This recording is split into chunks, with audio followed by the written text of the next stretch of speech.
Now I watched when the Lamb opened one of the seven seals, and I heard one of the four living creatures say with a voice like thunder, "Come!" And I looked, and behold, a white horse, and its rider had a bow, and a crown was given to him, and he came out conquering and to conquer. And when he opened the second seal, I heard the second living creature say, "Come!" And out came another horse, bright red. Its rider was permitted to take peace from the earth, so that people should slay one another, and he was given a great sword. When he opened the third seal, I heard the third living creature say, "Come!" And I looked, and behold, a black horse, and its rider had a pair of scales in his hand. And I heard what seemed to be a voice in the midst of the four living creatures saying, "A quart of wheat for a denarius, and 3 quarts of barley for a denarius, and do not harm the oil and the wine." When he opened the fourth seal, I heard the voice of the fourth living creature say, "Come!" And I looked, and behold, a pale horse, and its rider's name was Death, and Hades followed him. And they were given authority over a fourth of the earth to kill with sword, and with famine, and pestilence, and wild beasts of the earth. When he opened the fifth seal, I saw under the altar the souls of those who had been slain for the word of God and for the witness they had borne. They cried aloud with a voice, "O sovereign Lord, holy and true, how long before you will judge and avenge our blood on those who dwell on the earth?" And then they each were given a white robe and told to rest a little longer, until the number of their fellow servants and their brothers should be complete, those who were to be killed as they themselves had been. And when he opened the sixth seal, I looked, and behold, there was a great earthquake, and the sun became black as sackcloth, and the moon became like blood, and the stars of the sky fell to the earth as a fig tree sheds its winter fruit when shaken by a gale. And the sky vanished like a scroll that is being rolled up, and every mountain and island was removed from its place.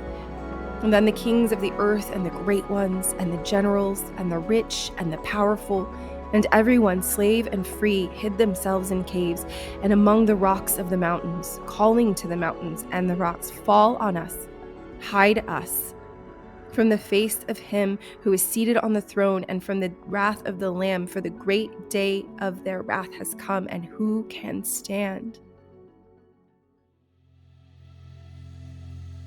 Here is John, his spirit in a realm above the earth, just like those people who have NDEs or near-death experiences.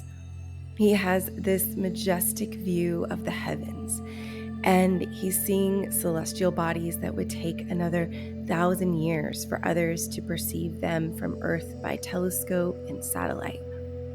John puts his insights into words that capture the essence of what these things correlate with on Earth in the course of his own life. In our modern day, we have lost touch with some of the meaning that these metaphors embody. And we've got one scroll, but 7 seals. And what does the scroll mean? And where is it? And what are the seals? And who are the horses and the riders? And what is this entire mystery contained in the text?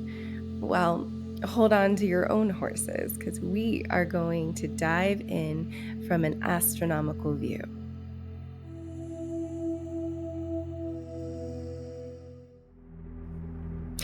A scroll is a written decree. Once it is read, it becomes enacted. They contain special knowledge, like divine mandates. Much like the geometry of our world, some would say the sacred geometry. And in scriptures, we see through the Psalms that the heavens declare the glory of God, and the sky proclaims his handiwork. Day to day pours out speech, and night to night reveals knowledge. So here we see the heavens themselves are the scroll. And what of a seal? Fortunately, we are not talking about the adorable kind found in the oceans, as that would be a rather weird twist on the old world animal sacrifices. If 7 seals showed up cut open on the shores of each continent, it'd take a very, very bizarre turn. No. Okay, so a seal amongst mankind is a special mark. It's usually issued by royalty or government, and its purpose is to protect. It secures knowledge for a specified time and a specific audience. They protect the contents of what lies within the scroll. And now, seeing and revisiting the purpose of a seal on Earth, we look outside mankind and we see the seal is akin to the intersection of time and space, like celestial coordinates, so to speak, where heavenly bodies are read. A gate is an opening in the ether, and we are going to see in this case, this is a place where comets commiserate in these coordinates before mankind's audience.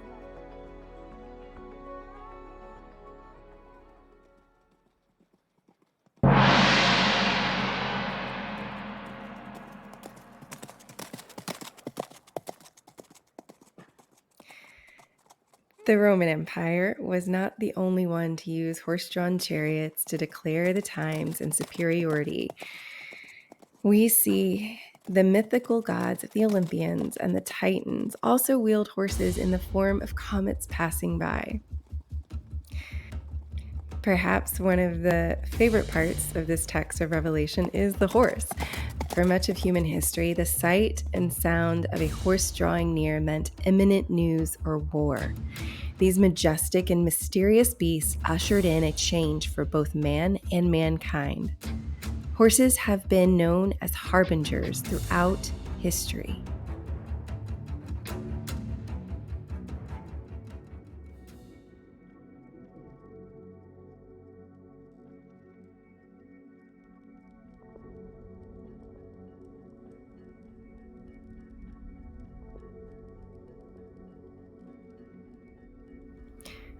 From antiquity to about the 16th or 17th century, humans had a common language around celestial events. This map from the late 1500s to early 1600s depicts in remarkable detail orders of the heavens. You see, in the sixth sphere, there are 5 particular comets drawn out, and they are written in Latin as the long-haired comet, the horned comet, or the hoofed comet, the hairy comet, the bearded comet, and they are numbered from 1 to 12 in their sphere of sort of authority or ordination. In July 44 BC, one of the brightest comets ever seen on Earth commemorated the death of Julius Caesar. It was so widely established by Augustus or Octavian as a divine event that coins minted to commemorate Julius had an 8-point starred comet on the other side. The Ovid describes this deification of Caesar in Metamorphosis. Take up Caesar's spirit from his murdered corpse and change it into a star, so that the deified Julius may always look down from his high temple on our capital and forum. He had barely finished when gentle Venus stood in the midst of the Senate, seen by no one, and took up the newly freed spirit of her Caesar from his body, and preventing it from vanishing into the air, carried it towards the glorious stars. As she carried it, she felt it glow and take fire, and loosened it from her breast. It climbed higher than the moon, and drawing behind it a fiery tail shone as a star. Comets marked the death of kings and queens. They were harbingers of omniscient signs. They announced catastrophes and changes to be wrought upon the earth. But even so, comets remain a mystery, even to modern-day astronomers and physicists. They can be unpredictable.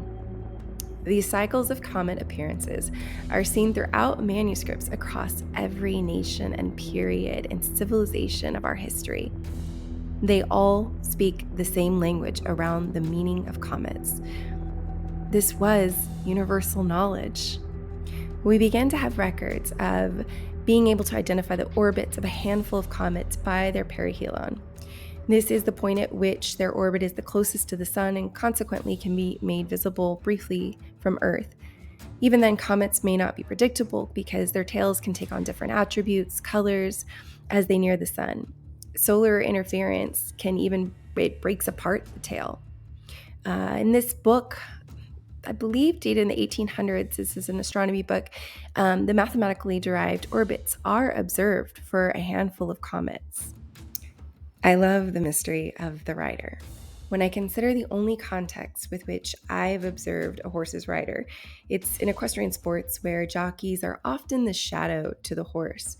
Most people can spot the horse on the track by the number, their color, easily recognizable, and connect it to the scoreboard, but an average viewer of a derby event will not always take note of the jockey or readily call their name to mind. I would argue this is likely the case in John's revelatory vision. So I think the stage is adequately set. We have looked at the scroll and the seals and the horses and their riders. But don't take my word for it. Let's look at the evidence. Each gate is opened, and out bursts forth its horse and rider. I am in the cheap seat, so I can't make out who is who until they near the turn closest to me. I'm straining to see the outlines and the blur of kicked up dust, but in the lead, I can see a white horse. Its brightness stands out as it pulls forth in the vast chaos. Rearing the white horse is a red horse whose rider wields a sword, and tailing them are a team of black horses.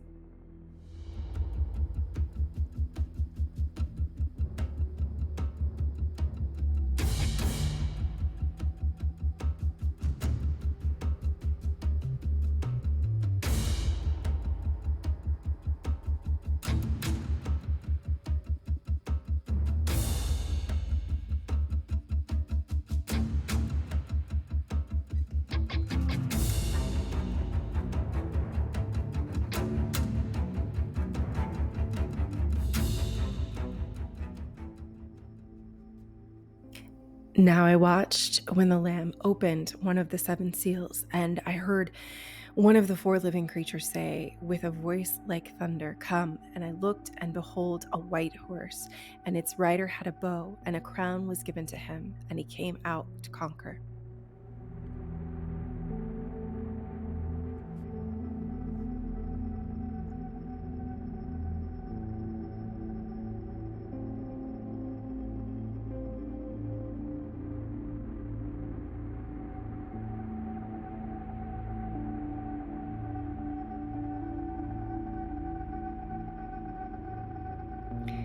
Our white horse conquered, and the heavens declared the times.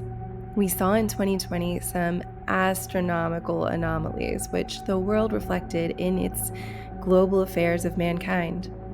So, taking a look at the seal, few comets are seen by the naked eye, and those that make their presence known for eyes on Earth will typically be seen during a very short duration of time in the sky.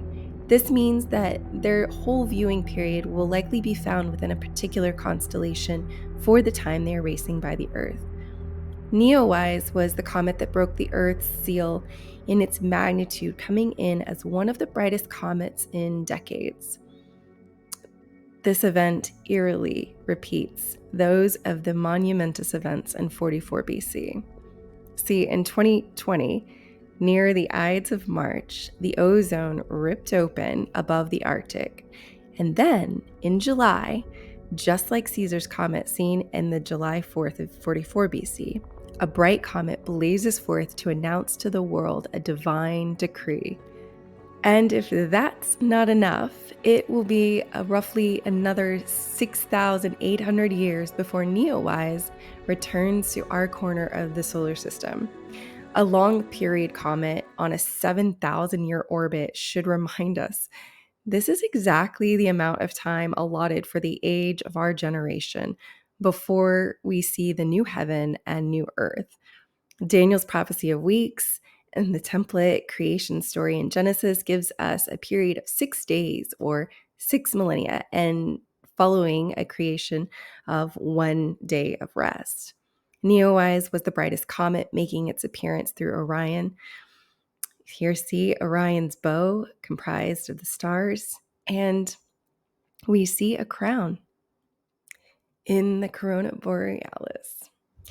Taking a look at the heavens with the same paradigm we looked at the year 2022, our horse this time is likely K2, being the brightest observed comet. It was seen in the 13th constellation, Ophiuchus, the serpent bearer. K2 is named after the mountain because it was twice the size of Mount Everest. Only recently discovered in 2017 by NASA, the giant celestial harbinger had been quietly hanging out in the Draco constellation for over 10 years before it made its presence known here. Many people theorize that 2017 was an important year in the apocalyptic timeline due to the unique alignment of planets in accordance with the image depicted in the 12th chapter of Revelation. This comet may be a sign that the heavens are reiterating the same message. And on Earth, we saw the death of the Queen of England, the invasion of Ukraine, and several upticks in violence around the world and especially Africa.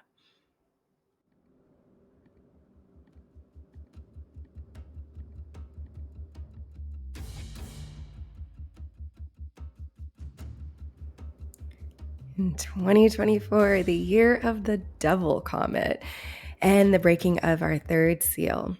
The tension is building. This harbinger comet, formerly known as 12P or Pons Brooks, got its nickname because of its unusual appearance of two horns that sprouted. Our leading horse of 2024, just like K2, seemed to have spent an inordinate amount of time in the constellation Draco. And our rider this year is Taurus.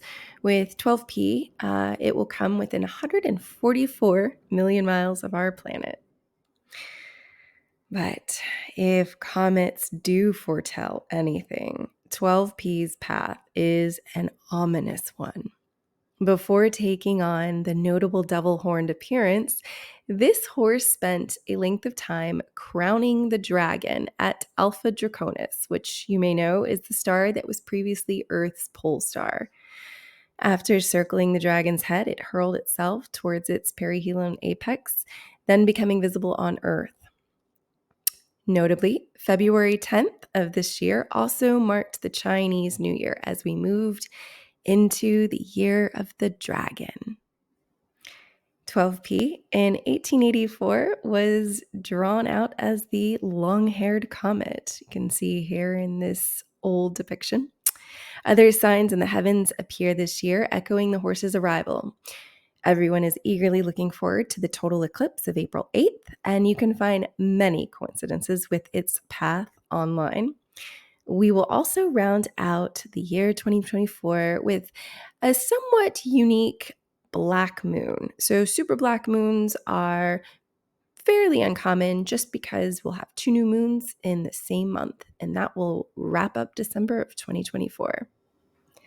And while we are only a few months into the global events of 2024, it does not look good for the rest of this year. We've started off 2024 in the fall of 23 with the Israeli conflict and massive losses of life.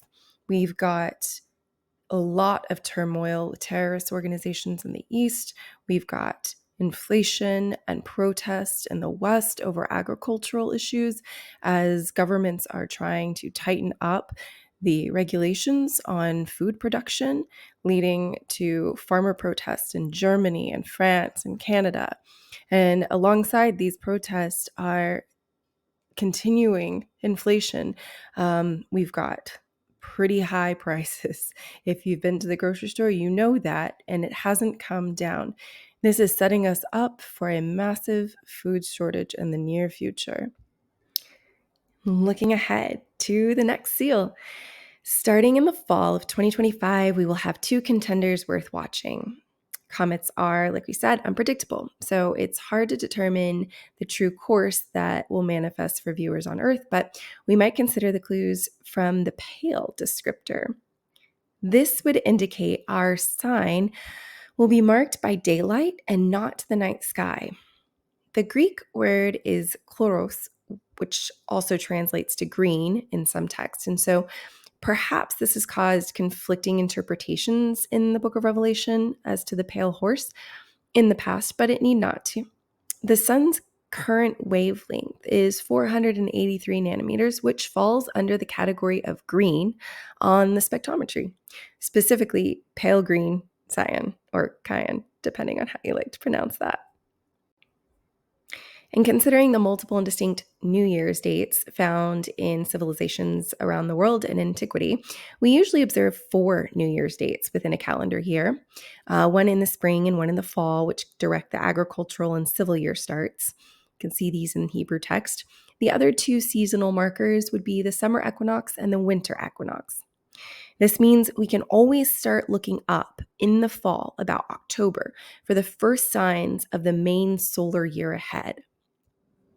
And speaking of solar years, these past few years have been pretty hectic with the solar flares. So as the heavens increase their birth pains, we will see an increase in solar flare activity and interference, which can damage the Earth's magnetosphere.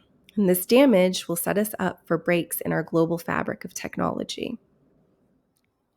But the 5th seal will feel like a pause, as the period between 2030 and 2040 will all the world kind of catch its breath from everything that's happened up to the 5th seal. But while people await patiently and put on their white robes, what awaits the globe in the 6th seal will overtake the appearance of peace. Some of the things we can look to for the 6th seal is expecting a major shift in the Earth's axis, which would create the reconfiguration that we see in the descriptor of the book of Revelation in the 6th seal. So we've looked at the ozone sphere and the magnetosphere. We're going to have several breaks in those seals, so to speak. And it's going to be quite a ride. And the sun darkened, and the sky vanished, like a scroll that is being rolled up.